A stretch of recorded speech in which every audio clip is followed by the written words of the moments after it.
Welcome to Uncovered Files.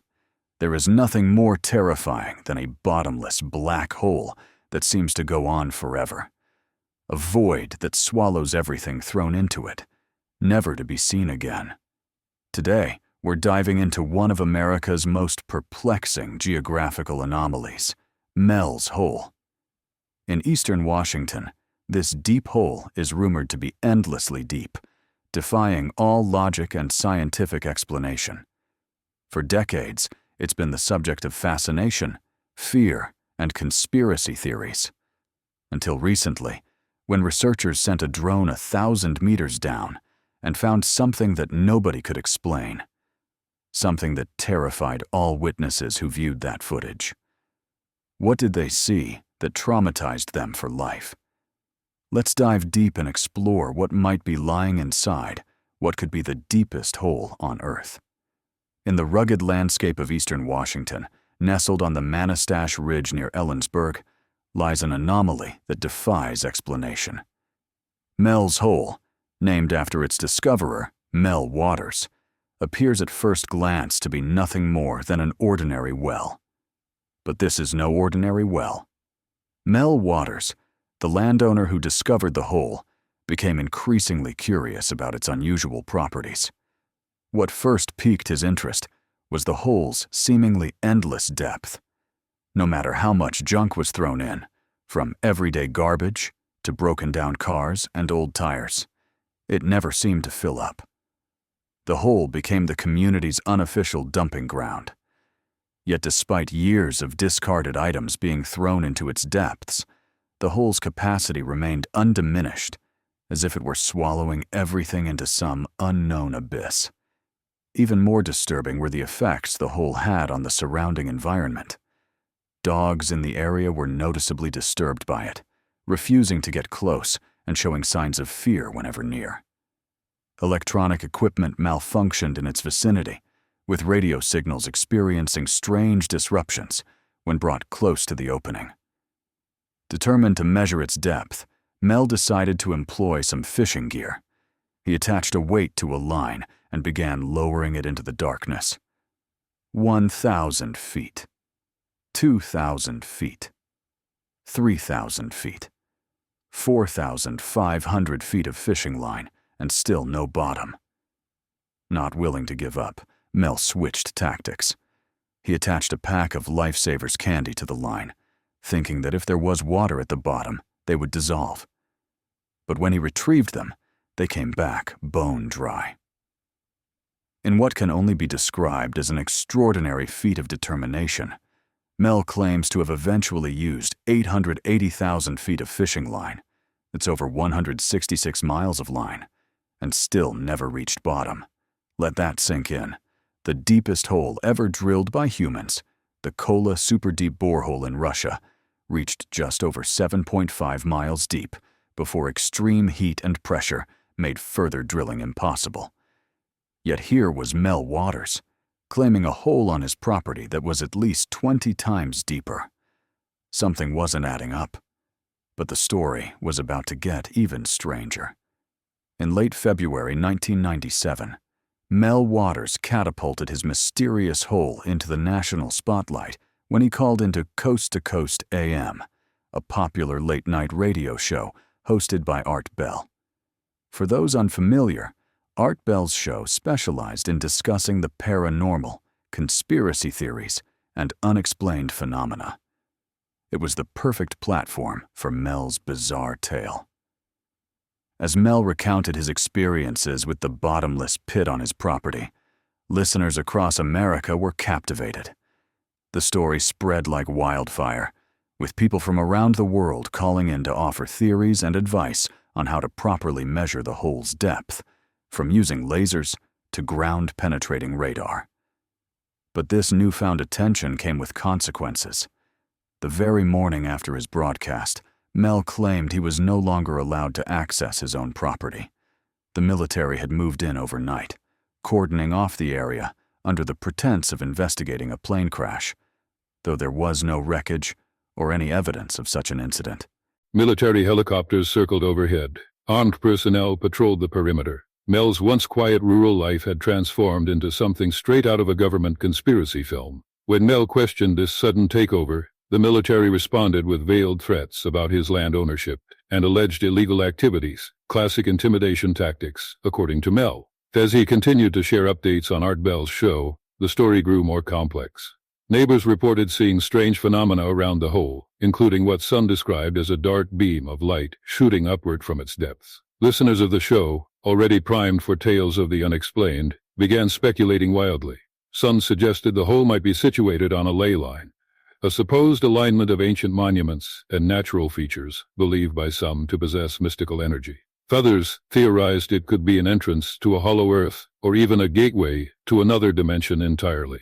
Audiences' theories were fueled by additional details Mel provided, including claims about ancient stone pillars that once surrounded the hole, suggesting it had been known and perhaps revered by previous civilizations. But as the public's fascination with Mel's hole grew, so did the pressure on Mel himself. Just as the story was reaching a fever pitch, something unexpected happened. Mel Waters disappeared. He had been scheduled to appear on Art Bell's show to provide a major update, but he never called in. Days passed, with no word from the man who had captivated America with his tale of an infinite abyss. When Mel finally resurfaced weeks later, his story had taken an even more bizarre turn. He claimed he had been offered a substantial sum of money, reportedly $250,000, to sell his property and relocate to Australia. The deal came with strict conditions. He was to cease all discussion about the hole and leave the United States immediately. According to Mel, he accepted the offer and moved, but homesickness eventually brought him back to American soil to visit family, albeit clandestinely. When he attempted to reclaim his role as the show's mysterious hole expert, he found himself embroiled in legal troubles. He was accused of illegal construction on his former property, a property that had supposedly been under government control for the past 2 years. Despite his protestations, Mel lost his legal battle. To add insult to injury, he discovered all his money had vanished from his bank account. Critics began to suggest that Mel's entire story might be fabricated, a tall tale spun for attention or entertainment. Yet Art Bell, always drawn to the unusual and unexplained, invited him back on the show. During this appearance, Mel revealed that a television crew had attempted to locate his hole, but found only heightened military activity in the area.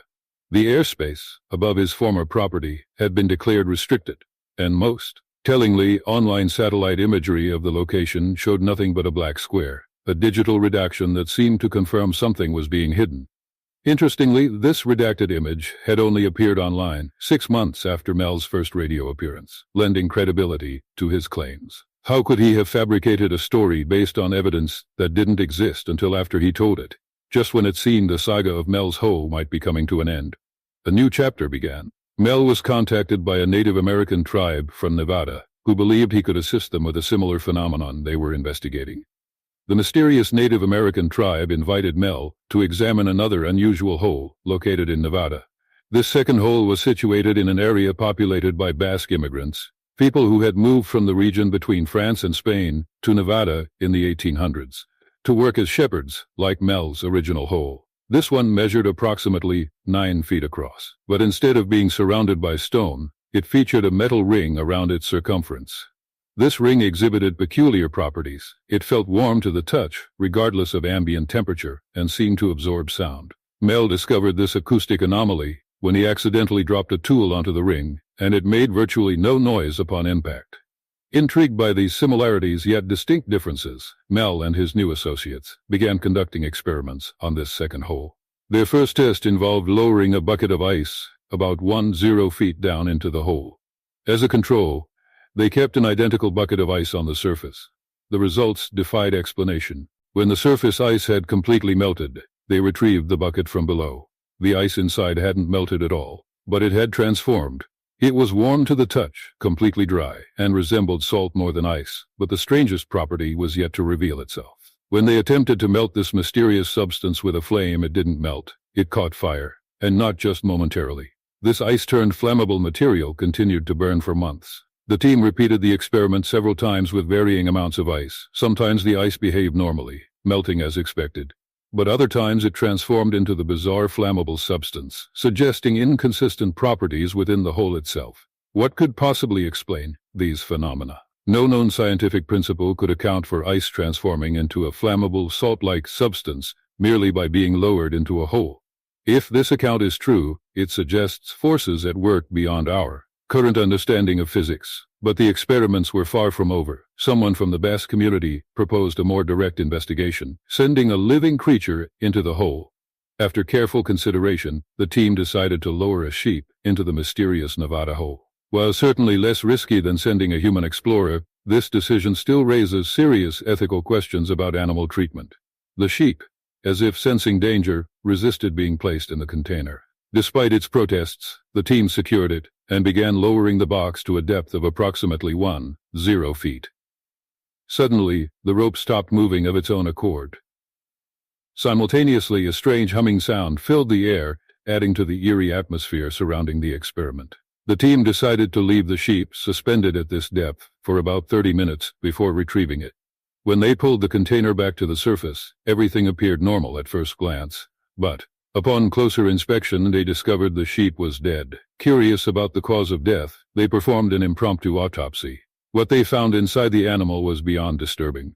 The sheep's internal organs appeared to have been cooked, as if exposed to intense heat. Even more alarming was the discovery of a massive tumor occupying much of the animal's abdominal cavity. As they examined this growth, something unimaginable happened. The tumor began to move independently. When they cut into this pulsating mass, they claimed to have found what looked like a baby seal attached by what resembled an umbilical cord. But this wasn't an ordinary seal. Its eyes were unmistakably human. This hybrid creature, covered in a slimy substance and emitting an odor similar to ozone, the smell of air after a lightning storm, seemed aware of its surroundings. It observed the stunned onlookers before slowly making its way to the edge of the examination table. In what Mel described as a moment of unspoken understanding, the creature gave them one final look before leaping back into the hole, disappearing into the darkness from which it had emerged. If true, this account suggests the hole was more than a mere geological formation. It was potentially a gateway to something beyond our understanding, perhaps even another dimension or realm where the normal rules of biology don't apply. Before his adventures in Nevada, Mel had been facing a grim personal crisis. He had been diagnosed with throat cancer and given a limited time to live. However, after his bizarre encounters with the hole and the seal-like creature, something remarkable happened. Mel's cancer vanished completely. His health not only improved, but reportedly exceeded what it had been in years. He became convinced that his encounter with the strange seal creature had somehow cured him. This purported healing transformed Mel's perspective entirely. He described feeling as though he had stepped into another world and returned as a different person. As Art Bell concluded the radio episode, featuring this extraordinary claim, he issued a warning to his listeners. The location of the Nevada hole was still accessible, but he strongly advised against trying to find it.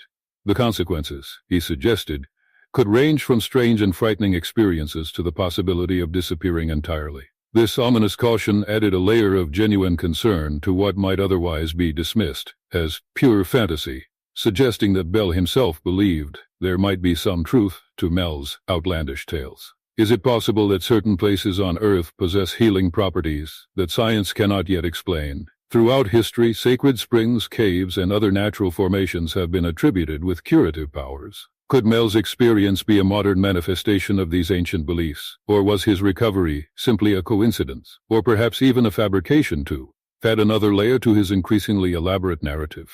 A few months after sharing his healing experience, Mel returned to Coast with further developments regarding the unusual ice that seemed to burn indefinitely. According to Mel, one of the Basque individuals had attempted to use this anomalous substance as a heat source in his cabin.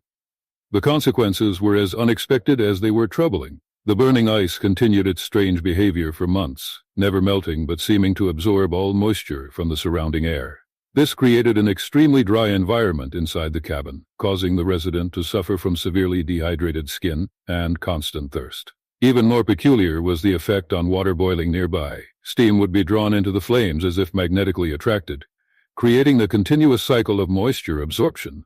As time passed, the intense heat began to damage the structure of the wood stove, and even the floor beneath it, rather than discontinuing use of this clearly dangerous heat source. The cabin's occupants simply repaired the floor damage and continued to employ the burning ice. This decision proved catastrophic. Eventually, the entire cabin reportedly disintegrated into dust, as if the very structure had been fundamentally altered at a molecular level by prolonged exposure to the ice's unusual properties. When the owner returned a month later with his brother, they discovered that the stove had sunk 5 feet below the original ground level, resting at the bottom of a perfectly smooth pit. They attempted to retrieve the stove manually but failed. Only with the assistance of a heavy-duty crane were they able to extract the stove from its mysterious depression. The newly formed hole where the stove had sunk remained as yet another unexplained phenomenon connected to the original mystery. A physical reminder of forces seemingly beyond conventional scientific understanding. As word spread about the seal-like creature that had emerged from the Nevada hole, members of the Basque community began describing it as a benevolent spirit connected to strange energies emanating from the depths. They spoke of experiencing profound spiritual connections with the entity, suggesting interactions that transcended normal human experience. Adding to the growing mythology, unusual birds began appearing in the vicinity of the hole, vibrant, fearless creatures that circled the opening as if drawn to it. The local Basque interpreted these birds as a positive omen, a blessing from what they now referred to as the magical seal. Then came perhaps the most extraordinary claim of all. The Basque group reported that the seal had established communication with them. This communication didn't occur through any recognizable language, but through a series of beeps and clicks transmitted over radio frequencies. They insisted these were not random interference but deliberate messages from the seal, warning them about the dangerous potential of the special ice if it fell into the wrong hands. Art Bell, maintaining his characteristic blend of fascination and skepticism, pressed the Basque representatives for evidence of these communications. They confidently asserted that they had recorded every instance of the alleged messages. Intrigued, Art promised to have Mel return to the show with all available evidence. Recordings, photographs, videos, anything that might substantiate these increasingly fantastic claims. But just as proof seemed forthcoming, Mel vanished once again. He stopped responding to Art's messages, and then his phone line went dead. No one heard from him after that. 5 years passed, and the story of Mel's hole remained suspended in uncertainty, hovering in the public consciousness with its unresolved questions and tantalizing possibilities. So what do we actually know about Mel's hole? The exact location remains elusive. Satellite images once showed a blacked-out area where the hole was supposedly located, but later, Google Earth displayed a clear image of the region with nothing unusual visible. Even if the military had indeed taken control of the area, as Mel claimed, they could have easily concealed any evidence of the hole's existence. Many dedicated investigators and curious observers have attempted to locate the hole based on Mel's vague descriptions. One individual claimed to have found a property matching Mel's description, complete with 2 old buildings. One collapsed, just as Mel had described. They even discovered a 9-foot-wide hole surrounded by a stone wall. For a brief moment, excitement surged through the online community. Had Mel's hole finally been found? The enthusiasm quickly dissipated when it was revealed that the hole was merely an old well, with a clearly visible bottom. In 2017, another group armed with modern equipment, including GoPro cameras and powerful lights, set out to find the legendary hole. Following coordinates found online, they discovered what appeared to be an extraordinarily deep pit on a farm. They threw rocks into it but heard no sound of impact, reinforcing the impression of bottomlessness. While exploring, they reported feeling watched from a distance, adding to the unsettling nature of their experience. They recorded their investigation but felt compelled to leave the area quickly before reviewing their footage. The story of Mel's hole remains one of the most enigmatic tales from the annals of Art Bell's radio show. Despite the lack of concrete evidence, it continues to captivate the imagination of those drawn to the unexplained. Perhaps what makes this story so enduring is not its verifiability, but its exploration of the unknown. The possibility that beneath our feet, beyond our understanding, lies something truly extraordinary. Is Mel's hole a genuine anomaly, defying scientific explanation, a elaborate hoax, or something in between? Perhaps an ordinary geological formation, embellished through storytelling into something mythical. What do you think? Could Mel's hole be real, or is it just a captivating legend? Let me know your theories in the comments below. If you enjoyed this exploration of one of America's strangest mysteries, don't forget to like this video and subscribe to our channel for more unsolved enigmas and bizarre phenomena from around the world. Until next time, keep questioning, keep exploring, and remember, sometimes the deepest mysteries are those right beneath our feet.